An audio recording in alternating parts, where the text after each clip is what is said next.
Quand on mange, on a de moins en moins faim, n'est-ce pas? Eh bien, quand on lit la Bible, c'est exactement le contraire. Vous ne ressentez peut-être pas la faim spirituelle, mais si vous mangez quand même, si vous goûtez la parole de Dieu, eh bien vous allez constater que votre faim ne fait que s'accroître. Elle ne fait qu'augmenter.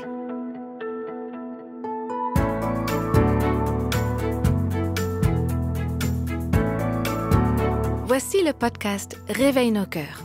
Au cours de la série Entrer dans la parole et laisser la parole entrer en nous, nous avons découvert des techniques utiles pour comprendre la Bible.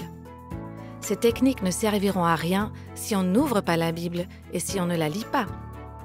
Aujourd'hui, nous allons réfléchir sur comment avoir toujours faim de la parole de Dieu. Et ceci va aussi nous encourager à étudier la Bible de mieux en mieux. Peut-être que vous connaissez le nom de George Muller. George Muller, c'était un homme qui avait une grande foi, c'était un homme de prière. Il a été utilisé par Dieu d'une manière significative pour établir de nombreux orphelinats en Angleterre, c'était dans les années 1800. Mais George Muller, c'était aussi un homme qui aimait la parole de Dieu. Il tenait un journal dont voici un extrait. Je crois que la principale raison pour laquelle Dieu m'a gardé dans un ministère heureux et utile, c'est que j'ai été un amoureux des Saintes Écritures. J'ai pris l'habitude de lire toute la Bible 4 fois par an, dans un esprit de prière, de l'appliquer à mon cœur et de pratiquer ce que j'y trouve. J'ai été pendant 69 ans un homme heureux. Heureux, heureux, heureux. Comme je les aime, ces phrases. Un jour, quand j'arriverai à ce moment où j'aurai 69 ans de marche avec le Seigneur, j'aimerais pouvoir regarder en arrière et dire « Pendant ces 69 ans, j'ai été une femme heureuse, heureuse, heureuse, gardée par Dieu dans un service, un ministère utile. » Est-ce que ce n'est pas ce que vous voulez, vous aussi, être utile à Dieu ? Vous voulez le servir, vous voulez être fidèle, vous voulez aller jusqu'au bout, à la ligne d'arrivée, et vous voulez trouver une lumière dans votre relation avec le Seigneur. George Muller a dit « La principale raison pour laquelle j'ai été heureux toute ma vie, c'est que j'ai été un amoureux de la parole de Dieu. » Alors aujourd'hui, j'aimerais revenir au psaume que nous avons examiné à plusieurs reprises tout au long de cette série. C'est le psaume 119 et je vous encourage, si vous avez votre Bible, à l'ouvrir à ce passage. J'aimerais qu'on regarde ensemble quelques versets qui expriment vraiment bien ce que George Muller disait. Ces versets qui parlent du plaisir, de la joie d'être un amoureux ou une amoureuse de la parole de Dieu. Tout au long du psaume 119, le psalmiste nous dit que la parole de Dieu vaut pour lui plus que tout gain matériel ou financier, que c'est la parole qui l'a rendu vraiment riche et que c'est la parole qui nous enrichit vraiment. Il dit par exemple au verset 14 « Je suis heureux d'obéir à tes ordres, comme si je possédais toutes les richesses du monde. » Et puis le verset 72 « La loi sortie de ta bouche, je la préfère à des milliers de pièces d'or ou d'argent. » Et puis encore au verset 127, « Aussi, je préfère tes commandements à l'or, même à l'or le plus pur. » Et le verset 162, « Tes promesses me donnent de la joie, comme si j'avais trouvé un grand trésor. » Il y a des trésors à trouver dans la parole de Dieu. Et la raison pour laquelle je continue encore et encore à prendre du temps avec Réveille nos cœurs pour vous mettre au défi d'entrer dans la parole et de laisser la parole entrer en vous, c'est parce que je sais qu'une fois que vous creusez, vous allez trouver des trésors qui ont plus de valeur que toutes les choses qu'on passe tellement de temps à chercher. On cherche le bonheur dans des choses, dans des lieux, dans les gens, dans les circonstances, les relations, mais il y a de la joie, du bonheur dans la parole de Dieu.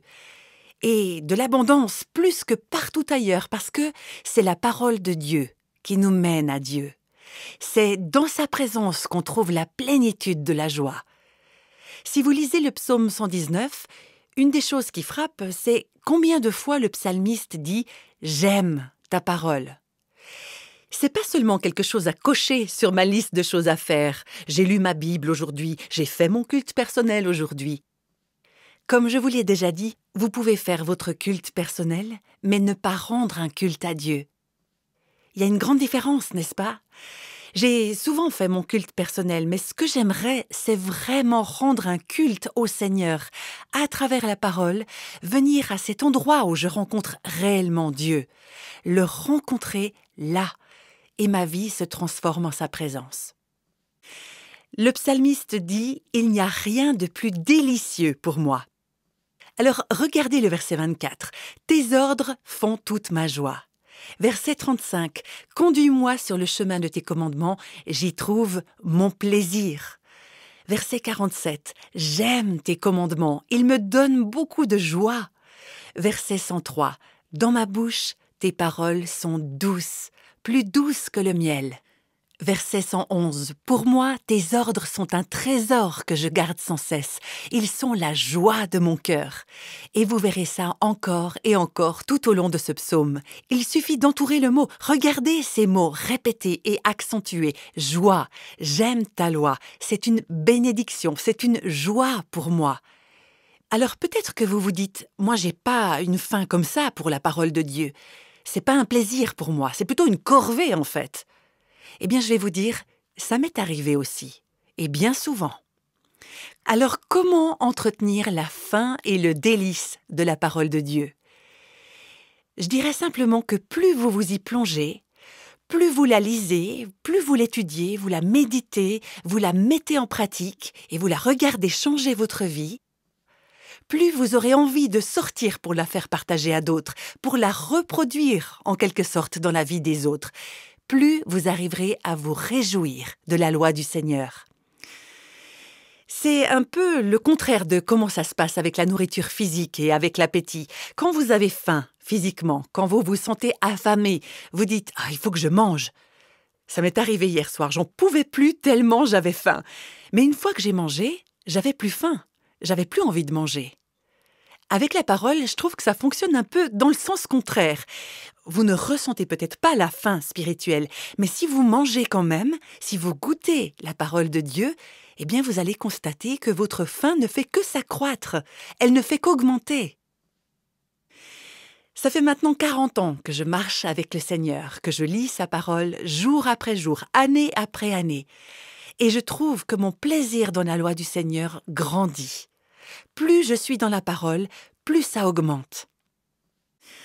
Un des problèmes actuellement, c'est qu'on alimente tellement nos pensées avec les choses de ce monde, avec les choses qui nous divertissent. Alors laissez-moi vous dire que si on remplit notre temps avec des livres, des magazines, des loisirs, des passe-temps de toutes sortes, de la télévision, des films, des divertissements, des choses qui divertissent nos pensées, même si ces choses ne sont pas mauvaises en soi, eh bien, si on remplit notre temps avec ça, il y a de fortes chances qu'on n'ait pas très envie de la parole de Dieu. C'est pour ça que j'ai essayé de plus en plus, au fur et à mesure des années qui ont passé, de vivre une vie plus tranquille, plus simple, de me débarrasser de ce qui m'encombre, des choses qui sont une distraction, qui volent mon cœur, qui volent mon attention, ma concentration, afin que je puisse aspirer à la parole du Seigneur. Si vous nourrissez votre faim de Dieu, vous allez constater que votre appétit pour d'autres choses va diminuer. J'aimerais partager avec vous une lettre que j'ai reçue il y a quelque temps. C'est une lettre qui illustre la puissance transformatrice de la parole de Dieu et comment elle peut vraiment apporter la joie, le bonheur dans nos cœurs. C'est une femme qui venait de lire un livre que j'avais écrit au sujet du culte personnel. Elle écrivait pour me dire comment Dieu avait utilisé ce livre dans sa vie. Au fil de ce témoignage, gardez à l'esprit que cette femme est mariée à un homme qui travaille pour le Seigneur et qu'elle avait à l'époque un enfant en bas âge et qu'elle était très active dans son église locale. Voilà ce qu'elle écrit. « L'année dernière, je montrais des signes extérieurs d'une marche avec Dieu, mais mon cœur et ma concentration étaient bien loin de lui. » Ça vous est déjà arrivé à vous? À moi, oui. Je sais que Dieu a essayé de me ramener vers lui, mais j'avais pas du tout envie de me soumettre et d'obéir. Il y a quelques mois, je me suis retrouvée à marcher de long en large dans ma cuisine en pleurant. Mon cœur était convaincu de péché, je savais que j'avais besoin de me repentir et de retourner vers le Seigneur. Je pleurais, je criais à lui que je voulais revenir, mais mon orgueil ne me le permettait pas. J'étais pas d'accord, ma marche avec Dieu était inexistante. Alors oui, j'allais à l'église tous les dimanches, aux études bibliques le mercredi. Je me levais, je chantais la bonté de Dieu devant l'église. C'était une femme qui faisait partie de l'équipe de louanges dans son église. Je dupais tout le monde sauf Jésus. Vous savez, je me demande combien d'entre nous iront à l'église dimanche prochain et qui pourrait être cette femme dont on vient de parler. Personne d'autre qu'elle ne le sait.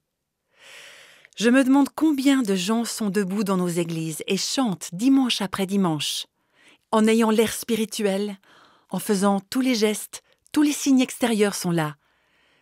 Mais ces gens sont vides, creux, superficiels, rebelles. Leur marche avec Dieu est inexistante. On continue avec la lettre de cette femme. Elle écrit « J'avais l'habitude de passer du temps avec Dieu tous les matins. Mais depuis la naissance de ma fille, j'ai été bouleversée dans mes habitudes. Je me laissais prendre par les besoins de ma fille, par les corvées ou par d'autres choses sans importance que j'avais envie de faire. Et petit à petit, mes moments privilégiés avec le Seigneur ont été mis de côté et j'ai commencé à me dessécher. Lentement, mais sûrement. J'en suis arrivée au point où je ne pouvais plus du tout lire la Bible. Je n'arrivais même pas à ouvrir la fermeture éclair de l'étui de ma Bible. Je croyais que je pouvais faire face toute seule, c'est-à-dire vivre ma vie toute seule, et que je n'avais plus besoin de Dieu. J'ai presque tout plaqué. Vous avez remarqué comme ça s'est passé progressivement pour cette femme ? Elle n'avait pas l'intention de s'éloigner du Seigneur, mais elle a lâché. Elle a lâché la ligne de vie, elle a lâché le moyen dont elle disposait pour avoir la grâce de Dieu, pour vivre une vie chrétienne donnée par la parole de Dieu. Elle y a renoncé, elle l'a négligé, et un jour, elle s'est réveillée et elle a réalisé que sa vie était un désastre. C'est ce qu'elle continue à décrire dans sa lettre. « J'ai beaucoup souffert, j'étais émotionnellement dévastée. J'ai toujours lutté contre l'anxiété et là, j'étais complètement dépassée. J'étais physiquement malade, incapable de faire face ou de gérer même les petites choses de la vie sans m'effondrer en larmes. J'ai souffert de douleurs physiques presque tous les jours depuis des mois. J'étais sans joie, j'étais impatiente, en colère, criblée de peur, de doute et d'anxiété. Et j'ai même commencé à douter de ma santé mentale parce que j'avais souvent l'impression d'être au bord du gouffre. Je crois qu'il y a beaucoup de femmes chrétiennes qui sont dans cet état, mais qui ne voudraient jamais l'admettre, et cette femme a eu l'honnêteté de le reconnaître. Elle continue « Dieu m'avait donné l'enfant pour lequel j'avais tant prié, et voilà que je méprisais ma fille. Je supportais pas le bouleversement provoqué par sa naissance. Je voulais retrouver ma vie d'avant. J'ai eu l'audace de mettre la faute sur Dieu en lui disant qu'il savait que j'étais pas capable d'être mère. Et pourtant, je suis devenue une mère quand même. J'étais vraiment devenue une catastrophe ambulante. Et mon mariage aussi en a souffert. Je me suis fermée à mes amis, à mon mari. On parlait encore ensemble, mais pas de choses profondes et significatives. J'étais présente physiquement, mais pas émotionnellement. Il y a des sentiments d'amertume et de colère qui ont commencé à s'installer en moi. J'ai commencé à faire beaucoup de shopping et à dépenser bêtement notre argent pour des vêtements et des chaussures dont j'avais pas besoin.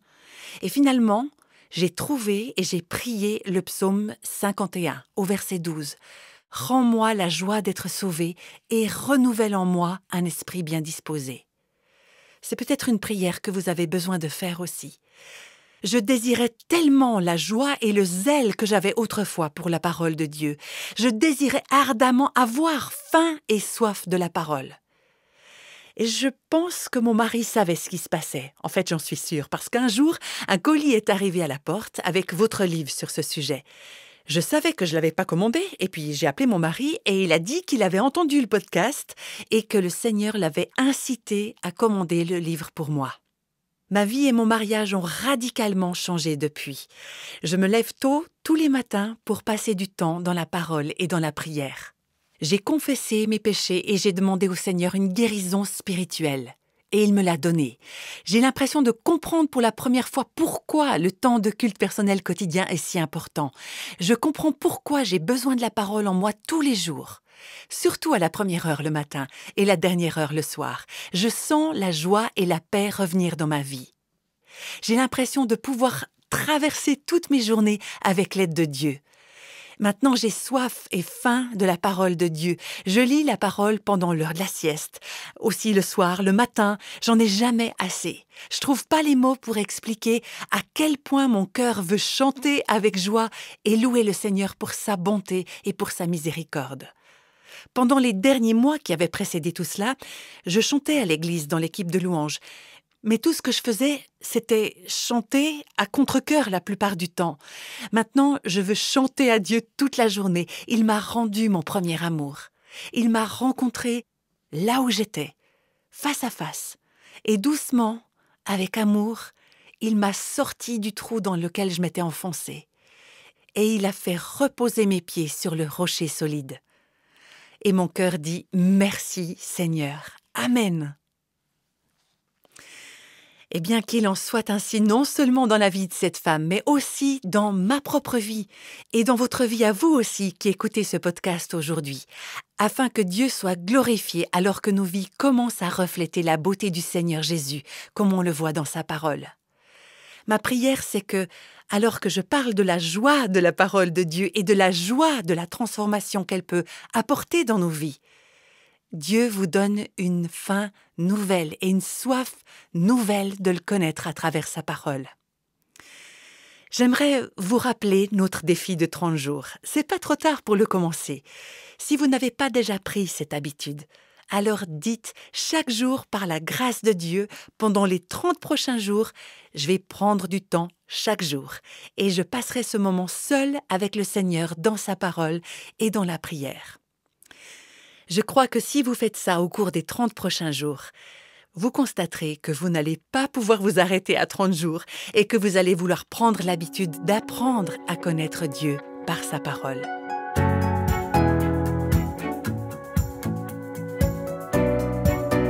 Quelle belle invitation à savourer la richesse de la parole de Dieu. Ce que nous venons d'entendre m'inspire personnellement et m'encourage à tout faire pour entrer dans la parole. Est-ce le cas pour vous aussi? Entendre un tel message, c'est très utile. Et nous avons tous besoin d'encouragement. Alors, rendez-vous sur le site réveilnoscoeurs.com pour trouver toutes sortes de ressources, pour découvrir aussi le défi de 30 jours et également des suggestions pour vous aider dans la lecture de la parole. Voici maintenant quelques témoignages de femmes qui ont écouté cette série et qui ont réfléchi à la façon dont elles ont commencé leur propre voyage avec la Bible. On commence avec le témoignage d'Élisabeth. J'aimerais remercier la fille qui m'a conduit au Seigneur. Elle s'appelait Lisa Pertuzzi à l'époque et c'est elle qui m'a conduit au Seigneur. Elle était mon enseignante. Elle m'a fait découvrir la parole de Dieu en lisant l'évangile de Jean. Elle m'a demandé de lire un chapitre et ensuite d'écrire un verset et puis de le reformuler avec mes propres mots. On se rencontrait une fois par semaine et elle me disait « Alors montre-moi ton journal, qu'est-ce que tu as écrit ?» Et puis elle faisait une petite coche. Il faut que je la remercie de m'avoir simplement enseigné la discipline d'être dans la parole. C'était en 1988 et je reconnais que cette faim que j'ai pour la parole vient vraiment de Dieu. Pendant la majeure partie de ma vie, ça a été une joie de lire la parole. Mais dernièrement, j'ai eu du mal parce que j'ai beaucoup compartimenté ma vie. C'est presque comme si c'est juste une discipline de lire la parole. Et puis ensuite, je me lance dans mes occupations quotidiennes, dans tout ce que le Seigneur a mis dans ma vie. Et j'ai parfois du mal à prendre le temps d'être sensible à l'Esprit Saint tout au long de la journée, à l'écouter. Je me bats contre cette tendance à lire la parole de Dieu et à continuer la journée sans Dieu, en fait. Avec le témoignage d'Élisabeth, on voit là que non seulement c'est important pour nous d'entrer dans la parole, mais également comment Dieu veut nous utiliser pour mettre les autres au défi d'entrer dans la parole. Certains d'entre nous ont une vie spirituelle personnelle quotidienne, significative. Alors, est-ce qu'il y aurait quelqu'un autour de vous, quelqu'un dans votre église ou quelqu'un dans votre famille, vos enfants, vers qui vous pourriez aller et les encourager à développer cette habitude? Moi, j'ai eu cette habitude aujourd'hui à cause de mes parents. Ils ont été un tel exemple pour moi parce qu'ils commençaient chaque journée à chercher le Seigneur dans sa parole et dans la prière et qu'ils nous mettaient au défi de faire la même chose. Vous aussi, vous pouvez devenir un reproducteur spirituel. Ne gardez pas seulement la joie, le bénéfice, la bénédiction pour vous-même.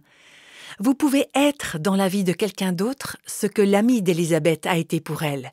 et les aider à démarrer. Donnez-leur une mission à accomplir. Vous savez, les gens ne savent pas comment entrer dans la parole. Vous vous souvenez du moment où vous-même vous avez commencé à lire l'Écriture et de quelle façon vous avez eu besoin de quelqu'un pour vous aider à savoir comment on s'y prend? La Bible, c'est un grand livre, et si vous le donnez à quelqu'un en lui disant « Tiens, lis ça et tire-en quelque chose », eh bien c'est intimidant, c'est même décourageant. Parfois, on ne sait pas comment en tirer quelque chose, on ne sait pas comment manger, comment se nourrir. Voilà pourquoi il vous faut commencer par nourrir une autre personne, jusqu'à ce que cette personne apprenne à se nourrir elle-même. Alors, est-ce que Dieu vous met quelqu'un à cœur? Pourquoi pas appeler cette personne et lui dire « J'aimerais t'encourager dans quelque chose qui a été très significatif et utile dans ma propre vie chrétienne.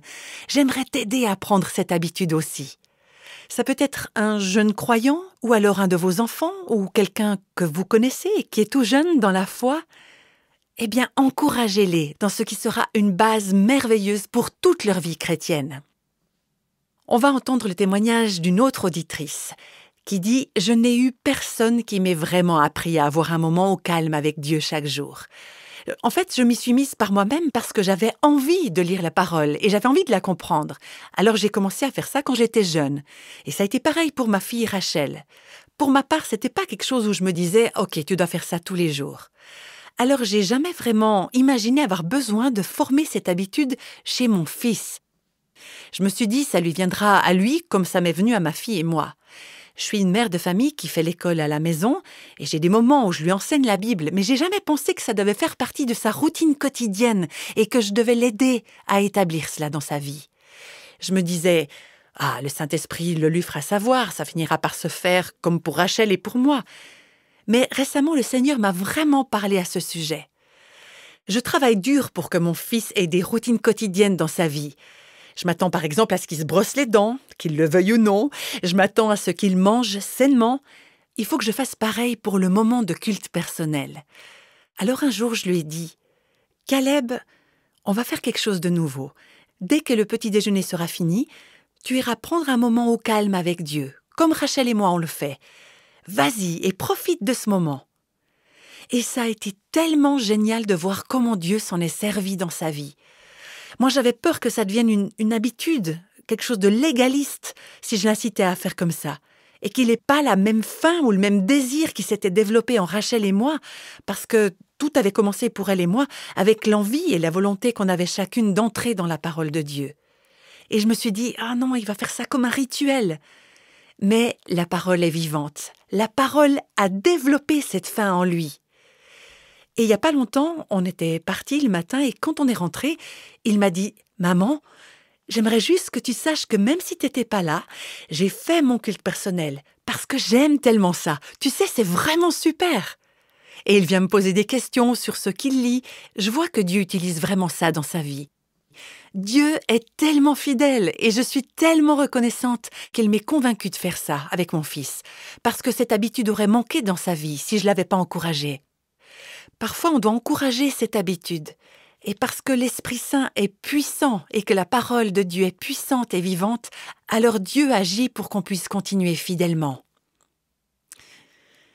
Et puis voici encore le témoignage d'une autre auditrice. J'ai été frappée par la puissance transformatrice de la parole de Dieu il y a environ 6 ans, quand une de mes mentors m'a mise au défi de faire une étude biblique. Et j'ai tellement aimé découvrir des trésors dans la parole de Dieu. Mais ce qui m'a étonnée, c'est que quelques années plus tard, j'ai vu le fruit de cette découverte dans ma vie. Je l'ai vu de différentes façons. J'ai vu que ça m'avait aidé dans des situations difficiles, que ça m'avait donné une sagesse que je ne soupçonnais pas quand j'avais affaire à d'autres personnes. Vous nous avez rappelé à quel point c'est facile de ne pas laisser la parole de Dieu devenir centrale dans nos vies. Eh bien, Dieu m'a convaincue qu'à la maison, il faut que la parole de Dieu devienne centrale et que dans ma famille, j'ai besoin d'encourager mes enfants à laisser la parole entrer au centre de leur vie. Et moi aussi, j'ai besoin d'approfondir encore les choses dans ce domaine. C'est tellement facile de s'éloigner, mais il ne faut jamais oublier que c'est là que se trouve la puissance, dans le fait de connaître Dieu et d'être dans sa parole.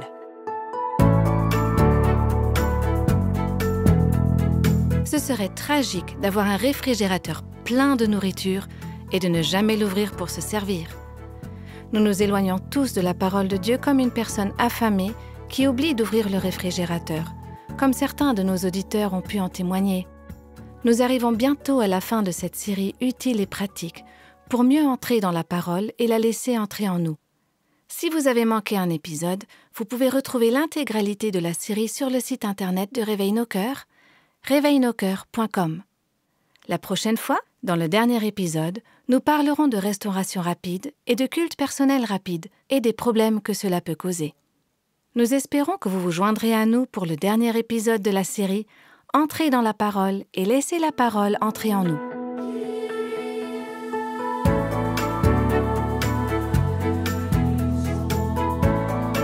Tous les extraits de la Bible sont tirés de la version Parole de vie.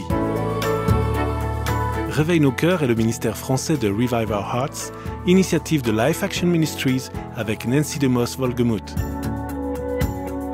Avec les voix de Christine Raymond et Jeannette Kosman.